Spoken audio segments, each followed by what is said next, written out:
Un examen de routine et un rappel vaccinal pour Onyx, 4 mois, un petit chat visiblement en pleine forme. Une consultation facturée 50 € par cette vétérinaire. Un coût qui peut être un frein pour une partie de sa clientèle qui ne l'avoue pas forcément. Mais dans la pratique, elle en fait parfois le constat. On voit certains cas des animaux qui nous arrivent en fin de vie ou avec des problèmes qui sont déjà assez loin parce que des gens ont hésité à venir en consultation. Une consultation plus précoce aurait peut-être pu éviter des problèmes ou aurait pu ralentir des maladies, ce qu'on n'arrive pas toujours à faire quand on arrive trop loin. Alors un coup de pouce est évidemment le bienvenu. Plusieurs communes proposent donc des chèques vétérinaires. C'est le cas de Kuckelberg qui vient de l'adopter.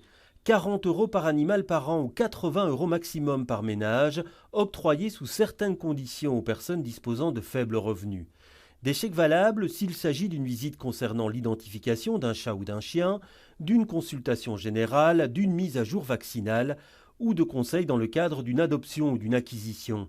C'est une mesure intéressante selon cette vétérinaire, mais là où elle est déjà appliquée, certains se sont plaints auprès d'elle de délais de remboursement parfois très longs, de budget épuisé ou de démarches pas toujours simples à effectuer. Par rapport à ces délais, par rapport aux documents qui peuvent être demandés, par rapport à la facilité pour des personnes âgées de remplir ces documents, des preuves de, je ne sais pas ce qu'ils peuvent demander, de revenus ou ce genre de choses-là.